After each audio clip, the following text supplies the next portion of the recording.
Assalamualaikum warahmatullahi wabarakatuh. Saat ini saya akan menjawab rekap dari tugas dan hasil absensi ya dari materi lasik. Oke, yang namanya lasik sendiri itu sebenarnya salah satu prosedur bedah, prosedur refraktif untuk menghilangkan atau mengurangi kelainan refraksi.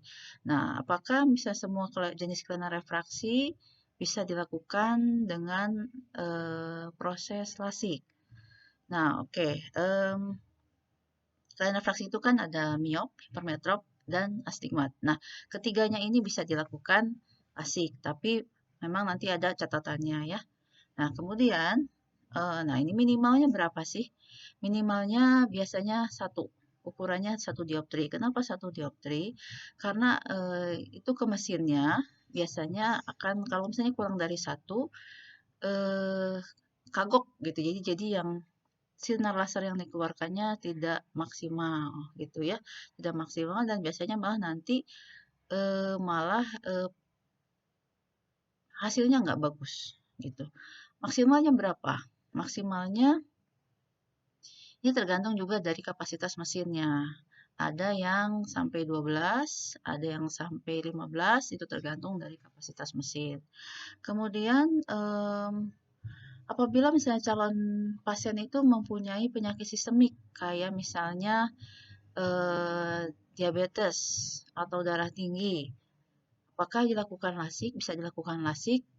Sebenarnya kalau misalnya terkontrol pada saat dilakukan pemeriksaan itu dia eh, terkontrol, itu bisa saja.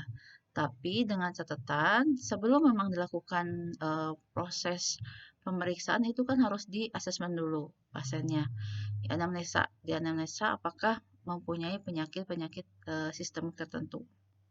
Kemudian misalnya punya penyakit penyulit, misalnya seperti apa, penyakit jantung. Nah, kita sarankan sih tidak, ya. Kenapa?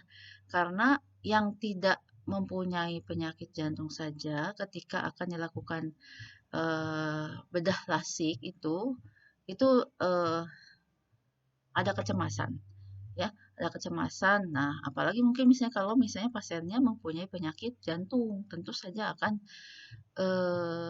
takutnya akan terjadi apa-apa gitu ya yang tidak diharapkan. Nah, apakah presbiop bisa dilakukan lasik? Sebenarnya eh, banyak dokter yang sebenarnya tidak menyarankan. Kenapa? Karena nanti pun kalau misalnya ketika pertama presbiop itu ketika kalau misalnya kan hanya kelainan refraksinya saja yang dilasik. Misalnya kelainan refraksinya sudah habis, tapi akan tetap ada untuk presbiopnya. Itu. Kedua, usia presbiop itu cenderung matanya akan lebih kering karena produksi air matanya sudah tidak sebagus ketika masih usia muda. Nah, itu akan sangat terasa ketika sesudah dilakukan eee, prosedur lasik, sangat-sangat tidak nyaman nantinya, seperti mata kering gitu ya, mata kering. Nah, itu biasanya bisa dilakukan pada orang dengan presbyope, bisa dilakukan, tapi kalau misalnya dia tetap pengen dilakukan, biasanya sampai umur berapa? Kita biasanya sampai 45 lah maksimal gitu ya. Kenapa kalau misalnya di atas 45 atau usia lansia tidak dilakukan? Bisa saja harusnya kan dicek dulu, apakah ada penyakit lain seperti apa? Katarak. Nah, kalau misalnya ternyata ada katarak, itu tidak disarankan untuk lasik. Kenapa? Karena kalau lasik itu tidak akan menghilangkan katarak. Karena beda. Kalau lasik itu di bagian korneanya yang dimodifikasi. Kalau katarak itu kan lensanya. Kalau misalnya tetap dilakukan lasik, itu tetap saja akan terhalang oleh katarak pada lensanya. Ya, seperti itu. Nah, kalau presbiop yang sampai usia 45 masih bisa dilakukan. Dengan catatan kita sebelumnya itu harus inform konsen terhadap pasiennya bahwa setelah lasik itu akan terasa kesulitan membaca dekat kecuali dia memakai kacamata untuk baca gitu. Atau ada nih prosedur lasik yang terbaru itu ada untuk yang presbiop. Jadi menggunakan misalnya salah satu mata yang dominan itu yang dihabiskan ukuran kelainan refraksinya. Sedangkan mata yang satu lagi itu dibedakan atau disisakan sebanyak 1,5. Jadi itu untuk bacanya, yang satunya untuk lihat jauh, ada seperti itu. Cuman kayaknya itu belum belum banyak ya di klinik-klinik mata ataupun rumah sakit juga itu belum belum populer. Jadi belum banyak yang mau gitu. Kemudian eh, usia berapa sih bisa dilakukan LASIK? Usianya 18 tahun. Kenapa kalau kurang dari 18 tahun tidak disarankan? Karena kurang dari 18 tahun itu masih usia dianggapnya adalah usia anak. Jadi kurang dari 18 tahun seperti kaki itu bisa saja terdapat pertambahan lebar atau panjang. Nah, ukuran mata juga demikian. Jadi bisa saja eh, dalam misalnya usia 17 tahun ingin dilasik, akan dikasih tahu dulu sama sama kita bahwa ini masih dalam usia pertumbuhan, jadi bisa saja nanti timbul lagi ukuran kelainan refraksinya gitu ya. Jadi karena kalau lasik itu bukan untuk menghentikan kelainan refraksi, tapi untuk menghabiskan, menghilangkan, atau mengurangi yang ada pada saat itu kelainan refraksinya. Ya, sampai usia berapa tadi disebutkan seperti usia sekitar 45 itu maksimal. Tapi biasanya ada beberapa dokter yang tidak menyarankan kalau sudah presbiop itu tidak disarankan karena ya seperti tadi dia perlu tetap baca, kemudian ada resiko-resiko lain ya, seperti apa matanya akan lebih cenderung kering. Kemudian jadi apakah anak-anak dilakukan LASIK? Tidak. Jadi kita minimal itu juga minimal usianya 18 tahun. Karena ya tadi di lebih dari usia 18 tahun saja yang namanya miop maligna atau miop gravior itu bisa saja terus nambah ya. Nah, walaupun dia sudah lebih dari 18 tahun, apalagi untuk mata anak-anak. Jadi walaupun bisa dilakukan LASIK itu biasanya akan lebih cepat pertumbuhan minusnya, akan timbul lagi gitu ya. Kemudian pemulihannya berapa lama? Jadi setelah LASIK umumnya 4 sampai 6 jam itu mata tidak akan nyaman.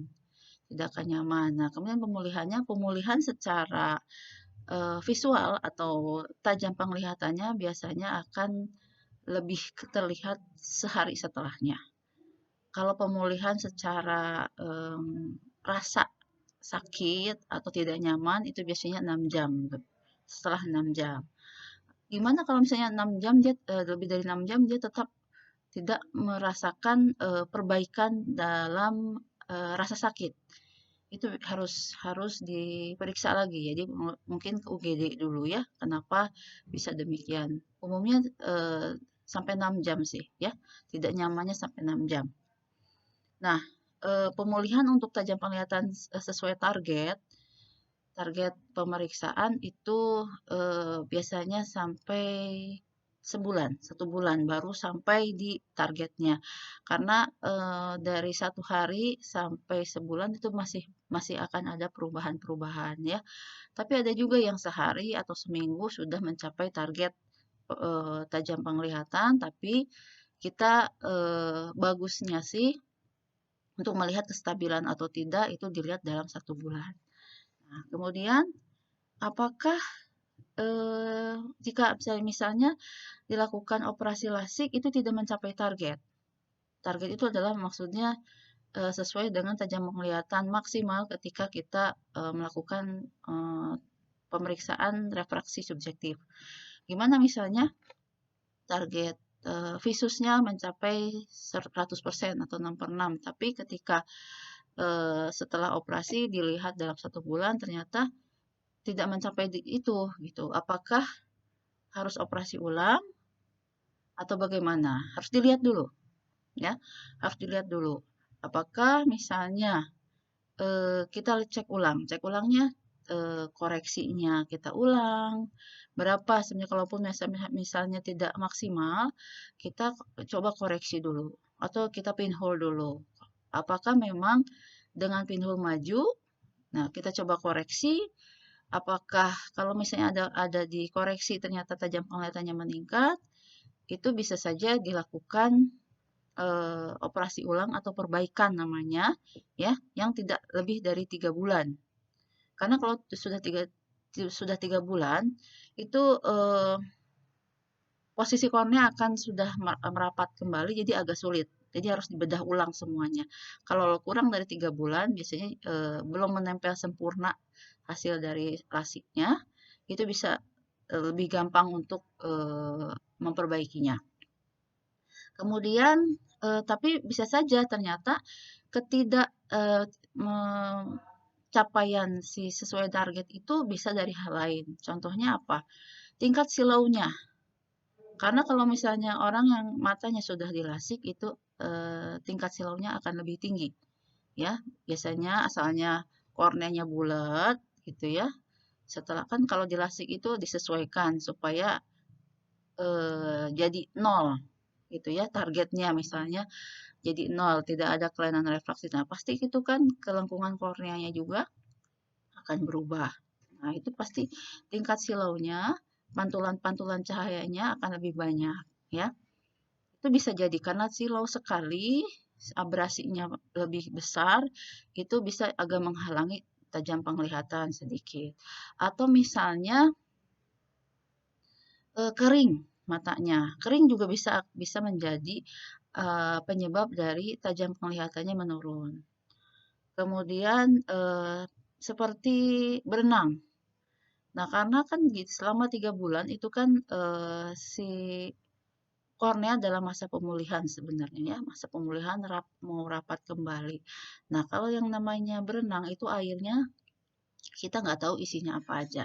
Ini ada kasus, jadinya si pasien itu berenangnya nggak sekali, jadi mungkin seminggu sekali, jadinya dalam 2 bulan itu dia renang terus, dan ternyata ada apa ya namanya seperti yang bercak-bercak masuk sehingga em, penglihatannya akan tidak bagus seperti itu.